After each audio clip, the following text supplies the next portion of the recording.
नमस्कार मित्रों, आज आप सुनेंगे उस राजा की गाथा जिसने अपने वचन के लिए सब कुछ दांव पर लगा दिया। हाँ, सब कुछ। अपना राज सिंहासन, अपना स्वर्ण वैभव, अपनी रानी तारामती, अपने पुत्र रोहिताश्व और अंत में स्वयं का जीवन भी। ये कोई साधारण कथा नहीं, ये अमर गाथा है सत्य की, धर्म की और त्याग की। ये है कथा महाराज हरिश्चंद्र की। कथा का प्रारंभ होता है दो महर्षियों के विवाद से। महर्षि वशिष्ठ ने कहा, इस धरती पर यदि कोई राजा है जो सत्य से कभी विचलित नहीं होता तो वो है अयोध्या नरेश हरिश्चंद्र। पर महर्षि विश्वामित्र मुस्कुराए। वचन निभाना आसान नहीं। सुख सुविधा में हर कोई धर्म की बातें करता है, परंतु संकट की घड़ी में ही असली चेहरा सामने आता है। मैं देखना चाहता हूं, जब हरिश्चंद्र के सामने सब कुछ दांव पर होगा तब क्या वो सत्य पर अडिग रह पाएगा। और तभी विश्वामित्र ने ठान लिया, मैं हरिश्चंद्र की परीक्षा लूंगा। उस समय अयोध्या नगरी स्वर्णमयी थी। राजपथों पर अश्वरथों की गर्जना, देवालयों में वेद मंत्रों की ध्वनि, ग्रामों में समृद्धि और शांति।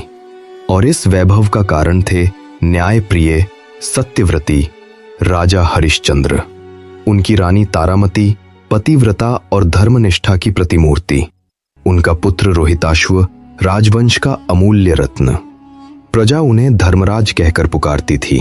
उसी क्षण महर्षि विश्वामित्र अयोध्या के राज दरबार में आए।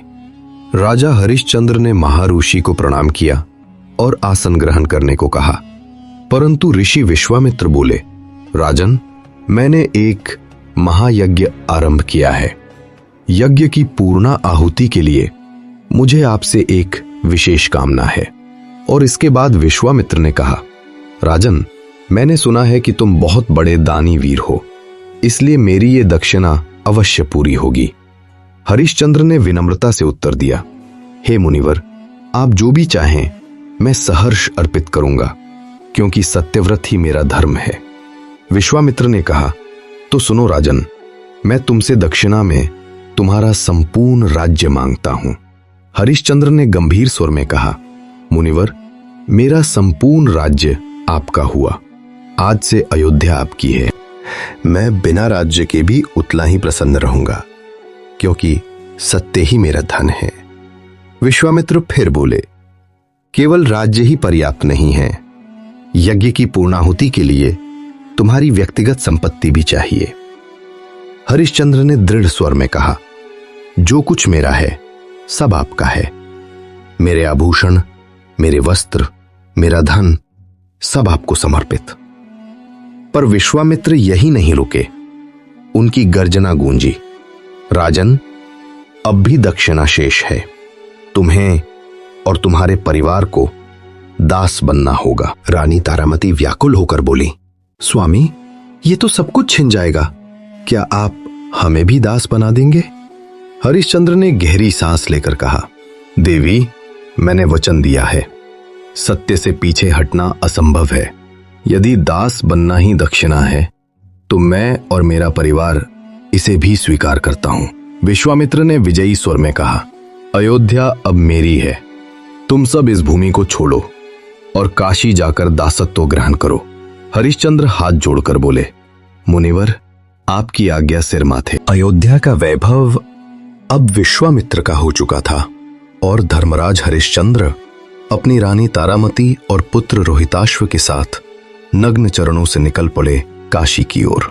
काशी नगरी, जहां हर घाट पर गूंजते थे शिव नाम के जयघोष, जहां मंदिरों में दीपमालाएं जगमगाती थीं, जहां साधु संत ध्यान मग्न होकर तपस्या करते थे, परंतु उसी नगरी में एक सत्यव्रती राजा अपने परिवार सहित दास बनने के लिए पहुंचा था। विश्वामित्र ने आदेश दिया, राजन, वचन पूरा करने के लिए तुम्हें अब किसी धनिक को अपने परिवार सहित दास रूप में बेचना होगा। हरिश्चंद्र ने गहरी सांस भरी और अपने पुत्र व पत्नी की ओर देखा। तारामती की आंखों से आंसू बह निकले, परंतु हरिश्चंद्र का मुखमंडल अब भी तेजोमय था। सबसे पहले उनके पुत्र रोहिताश्व को एक ब्राह्मण ने खरीद लिया। तारामती का हृदय रो पड़ा। वो अपने लाल को गले से लगाकर बिलख उठी। हे नाथ, मेरा बेटा मुझसे अलग हो रहा है, कैसे जिएंगे हम उसके बिना। हरिश्चंद्र ने धीरे से कहा, देवी धैर्य रखो, सत्य की रक्षा के लिए ये बलिदान आवश्यक है।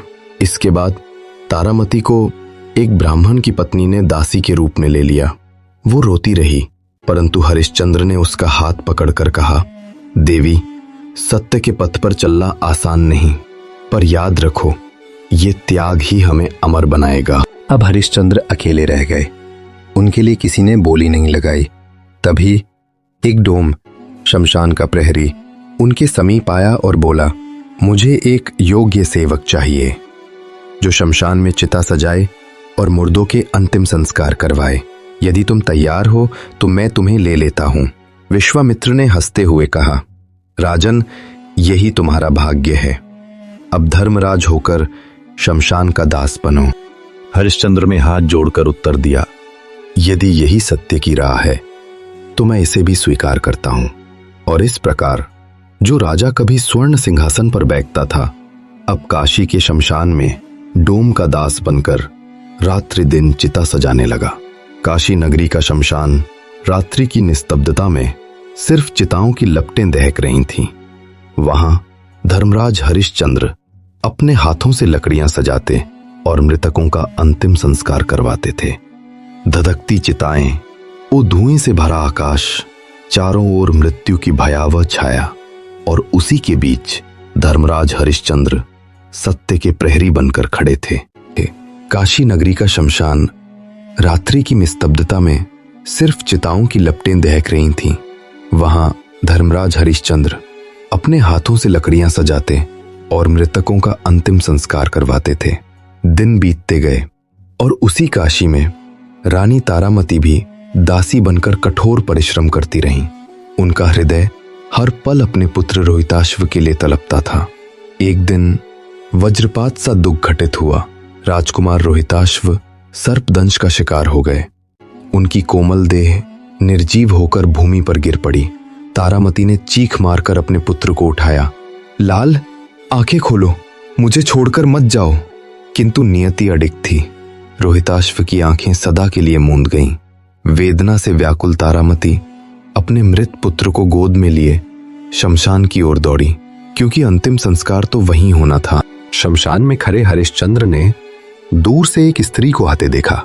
उसकी गोद में एक मृत बालक था, और जब वो समीप आई तो हरिश्चंद्र का हृदय फट पड़ा। वो उनकी अपनी रानी तारामती थी और वो मृतक उनका पुत्र रोहिताश्व। क्षण भर को हरिश्चंद्र का मन डगमगाया। वो चीख पड़े, देवी ये क्या हुआ? मेरा पुत्र, मेरा वंशज इस अवस्था में? तारामती बिलख कर बोली, स्वामी, भाग्य ने हमें लूट लिया। हमारा लाल हमें छोड़कर चला गया। शमशान की भयावह निस्तब्धता में पति पत्नी का ये मिलन एक हृदय विदारक दृश्य बन गया। दोनों रोते रहे, परंतु कर्तव्य का बोझ अब भी उनके कंधों पर था। हरिश्चंद्र ने अपने आंसू पोंछे और कठोर स्वर में बोले, देवी, तुम जानती हो शमशान का नियम है, बिना शुल्क दिए कोई भी चिता नहीं जल सकती, और आज मेरा ही पुत्र इस नियम का बंधक है। तारामती ने अवाक होकर कहा, स्वामी, आप क्या कह रहे हैं? क्या हमारे अपने पुत्र के लिए भी शुल्क देना होगा? हरिश्चंद्र ने गंभीर स्वर में उत्तर दिया, हां देवी, सत्य और नियम सबसे ऊपर है। यदि मैं अपने पुत्र के लिए अपवाद बनाऊं तो मेरा व्रत अधूरा रह जाएगा। यहां बिना शुल्क अदा किए किसी भी व्यक्ति का अंतिम संस्कार संपन्न नहीं किया जा सकता। तत्पश्चात रानी ने अपने आंसू पोंछते हुए निवेदन किया, मेरे पास अर्पण करने के लिए कोई वस्तु नहीं है स्वामी। यदि शुल्क देना आवश्यक हो तो मैं स्वयं को समर्पित कर दूंगी। राजा चुपचाप खड़े थे। आंखों से आंसू लगातार गिर रहे थे, पर उनके होठों से झूठ का एक भी शब्द न निकला। तभी आसमान से गूंजती हुई एक आवाज आई, हरिश्चंद्र, तुम्हारी परीक्षा अब पूरी हो गई है। अचानक वहां रोशनी फैल गई। देवता और महर्षि विश्वामित्र प्रकट हुए। विश्वामित्र ने कहा, राजन, तुमने सिद्ध कर दिया है कि सत्य ही सबसे बड़ा धर्म है। राज्य, धन और परिवार सब कुछ खोने के बावजूद तुम सत्य से नहीं डिगे। आज से तुम्हारा नाम सदियों तक सत्य के प्रतीक के रूप में लिया जाएगा। रानी की गोद में पड़ा पुत्र जीवित हो उठा। उसने आंखें खोली और कहा, मां। रानी ने उसे सीने से लगा लिया। आकाश से फूल बरसने लगे और दिशाएं गूंज उठीं। सत्य ही शिव है, सत्य ही सुंदर है। राजा हरिश्चंद्र को उनका राज्य वापस मिला और उनका जीवन सदा के लिए सत्य की ज्योति बन गया। ये कथा हमें सिखाती है कि सुख में नहीं बल्कि दुख में भी सत्य पर अडिग रहना ही सच्चा धर्म है। सत्य का मार्ग कठिन हो सकता है, लेकिन अंततः वही मनुष्य को विजय और मुक्ति तक पहुंचाता है। राजा हरिश्चंद्र का जीवन हमें यही संदेश देता है कि सत्य ही मानव जीवन का सबसे बड़ा धर्म है।